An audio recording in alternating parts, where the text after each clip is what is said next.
Assalamualaikum warahmatullahi wabarakatuh.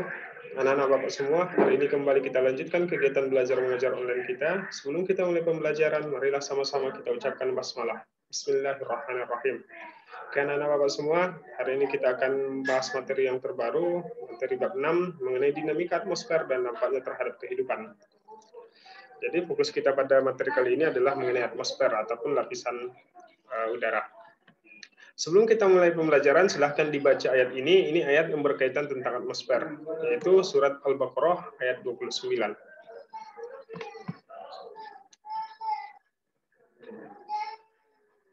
Setelah dibaca, silahkan dibaca juga artinya, serta dikaitkan dengan materi kita hari ini. Adapun isi materi kita pada bab 6 ini, mulai dari pengertian atmosfer, komposisi atmosfer, manfaat atmosfer, struktur atmosfer, cuaca dan iklim, dan dampak iklim terhadap persebaran vegetasi, gejala La Nina dan El Nino, layanan Badan Meteorologi, Klimatologi, dan Geofisika, atau sering disingkat dengan yang namanya BMKG. Oke, sekarang kita bahas mengenai pengertian atmosfer. Pengertian atmosfer itu berasal dari kata Yunani, yaitu atmos yang berarti uap dan sphaira yang berarti bulatan. Jadi atmosfer itu secara ringkasnya adalah lapisan gas yang menyelimuti bulatan bumi. Kemudian gas yang membentuk atmosfer disebut dengan udara.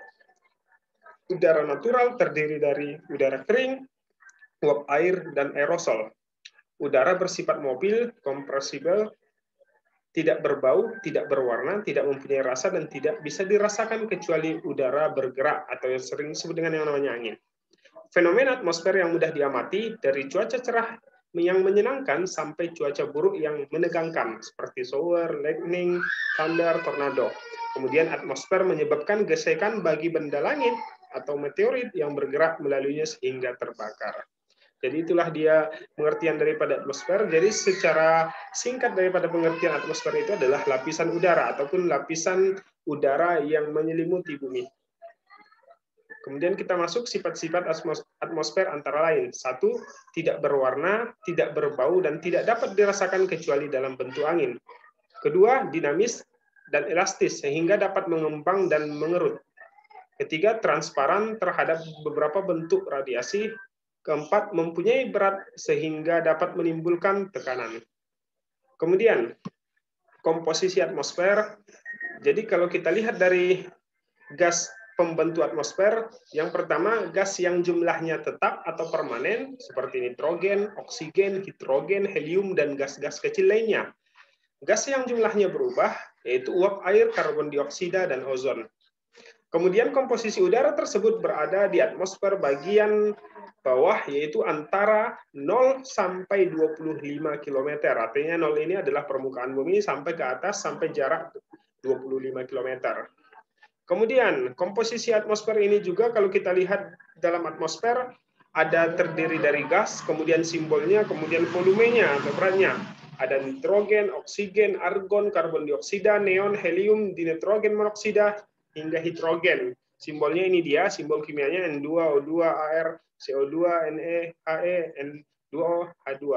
Volumenya ini ada 78, 21, 0,9, 0,03, uap air H2O mulai 0 sampai 4%, karbon monoksida CO, partikel-partikel pada debu dan serbuk. Kemudian hubungan antara ketinggian lapisan udara dengan komposisi macam-macam zat dalam persen. Kalau kita lihat zatnya itu ada zat lemas, zat pembakar, argon, zat air, hidrogen, dan jumlahnya. Hingga ketinggiannya bisa dilihat mulai ketinggian 15 km, tinggi 20 km, 40 km, hingga 100 km. Jadi zat lemas itu kalau ketinggiannya 15 km, sekitar rata-rata 15 km itu zatnya itu hampir 79,5%. Kemudian makin naik dia itu makin tinggi 81,2%. Kemudian makin 40 km itu makin naik 86,5%. Sedangkan 100 dia jadi turun 3,0%. Kemudian ada zat pembakar 19,7%. Kemudian ketinggian 20 km 18,3, kemudian ketinggian 40%, ketinggian 40 km 12,6%, Sampai ketinggian 100 km dia jadi 0%. Kemudian bisa dilihat dengan argon, kemudian zat hidrogen, zat ya atau sering disebut dengan zat air. Kalau dia ketinggian 15-20 itu masih 0%, tapi ketika masuk ketinggian 40 km itu mulai ada 0,7% sampai 100 km itu mencapai 97,0%. Inilah dia. Jadi kalau kita jumlahkan zatnya itu, ini zat yang 4 ini totalnya semua 100%. Jadi ada pembagian-pembagiannya. Setiap ketinggian mulai dari permukaan bumi sampai hingga ketinggian 100 km. Kemudian gas-gas lainnya yang volumenya relatif sangat kecil adalah helium 0,0004%, kripton 5 kali 10 pangkat negatif 6%, dan xenon 5 kali 10 pangkat negatif 7%. Kemudian manfaat atmosfer. Manfaat atmosfer itu yang pertama sebagai sarana pernapasan dan pembakaran. Yang kedua, memungkinkan terjadinya awan karena udara mengandung uap air yang mengembun, membentuk awan, dan menghasilkan hujan. Kemudian yang ketiga, sebagai pelindung manusia dari sengatan sinar matahari. Yang keempat, adanya udara yang menyebabkan suhu bumi tidak terlalu tinggi pada siang hari dan tidak terlalu rendah pada malam hari.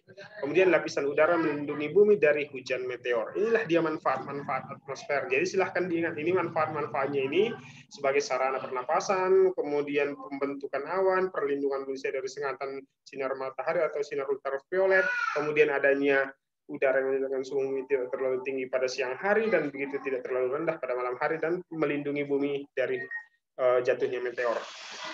Kemudian struktur atmosfer. Struktur atmosfer ini menurut ilmu yang mempelajari atmosfer, khususnya bagian bawah, disebut dengan meteorologi, ataupun yang mempelajari tentang lapisan cuaca. Atmosfer atas mempunyai ketinggian lebih dari 20 km dan lebih dikenal dengan yang namanya aeronomi. Jadi meteorologi ini adalah ilmu yang mempelajari tentang cuaca, sedangkan ilmu yang mempelajari tentang iklim adalah klimatologi. Kemudian yang pertama, berdasarkan struktur termalnya. Berdasarkan struktur termalnya, maka struktur atmosfer dibagi menjadi 4. Yang satu troposfer, yang kedua stratosfer, yang ketiga mesosfer, dan yang keempat termosfer. Nah, dia gambar susunannya itu. Kemudian, troposfer. Troposfer itu lapisan ini berada pada level yang paling rendah, ataupun dimulai dari permukaan bumi yang paling rendah. Permukaan bumi 0 km. Campuran gasnya adalah paling ideal untuk menopang kehidupan di bumi. Yang kedua, di lapisan ini kehidupan juga terlindungi dari segala radiasi yang dipancarkan oleh benda-benda langit. Kemudian dibandingkan dengan lapisan atmosfer yang lain, lapisan ini adalah yang paling tipis, yaitu 15 km dari permukaan tanah. Artinya jarak troposfer ini sangat sedikit, yaitu 0 km atau mulai dari lapisan tanah, lapisan permukaan bumi, sampai ketinggiannya itu mencapai 15 km. Di dalam lapisan ini hampir semua jenis cuaca, perubahan suhu yang mendadak, angin tekanan, dan kelembaban yang kita rasakan sehari-hari terjadi. Kemudian ketinggian yang paling rendah adalah bagian yang paling hangat dari troposfer, karena permukaan bumi menyerap radiasi panas dari matahari dan menyalurkan panasnya ke udara. Ketinggian bertambah, maka suhu udara akan berkurang dari sekitar 17 derajat Celcius sampai minus 52 derajat Celcius. Kemudian kita lanjutkan stratosfer. Stratosfer ini adalah lapisan kedua di dalam susunan atmosfer ataupun struktur atmosfer. Perubahan secara bertahap dari troposfer ke stratosfer dimulai dari ketinggian 11 km. Sebenarnya sudah mulai, walaupun jarak daripada troposfer itu 0 sampai 15 km, tapi perubahannya itu, perubahan zat-zat ataupun unsur-unsur yang ada di dalamnya itu sudah mulai nampak di ketinggian 11 km. Suhu di lapisan stratosfer yang paling bawah relatif stabil dan sangat dingin, yaitu sekitar negatif 57 derajat Celcius. Pada lapisan ini, angin yang sangat kencang terjadi dengan pola aliran yang tertentu. Awan tinggi jenis cirrus kadang-kadang terjadi di lapisan paling bawah, namun tidak ada pola cuaca yang signifikan yang terjadi pada lapisan ini.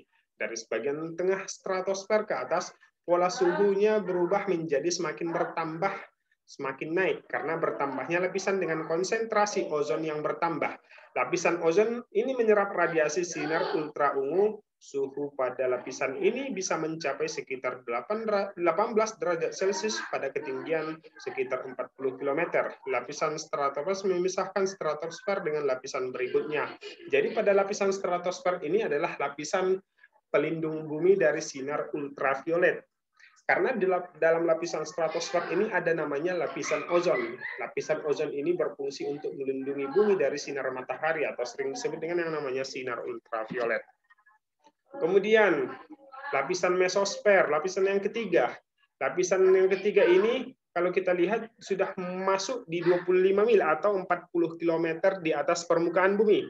Terdapat lapisan transisi menuju lapisan mesosfer. Suhu kembali turun ketika ketinggian bertambah sampai menjadi sekitar negatif 143 derajat Celcius. Di dekat bagian atas dari lapisan ini yaitu sekitar 81 km di atas permukaan bumi, memungkinkan terjadi awan notiluken terbentuk dari kristal es. Jadi di lapisan mesosfer ini salah satu fungsinya adalah melindungi bumi dari jatuhnya meteor. Kemudian ada lapisan termosfer. Transisi dari mesosfer ke termosfer dimulai pada ketinggian sekitar 81 km. Terjadi kenaikan temperatur yang cukup tinggi pada lapisan ini, yaitu sekitar 1982 derajat Celcius karena serapan radiasi sinar ultra ungu.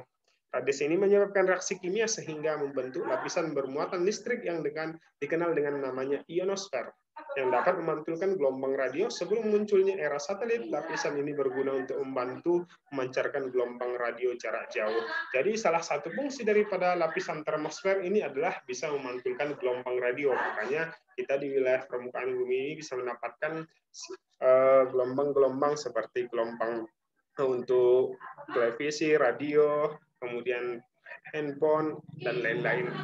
Jadi setiap lapisan mempunyai fungsinya masing-masing yang berguna, yang bermanfaat bagi kehidupan manusia. Mulai dari lapisan troposfer, itu tempat aktivitas terjadinya cuaca, sedangkan lapisan stratosfer melindungi bumi dari sinar matahari, mesosfer melindungi bumi dari jatuhnya meteor. Jadi di lapisan mesosfer ini terjadi pembakaran meteor ketika jatuh ke bumi. Sedangkan termosfer adalah lapisan yang memancarkan gelombang radio.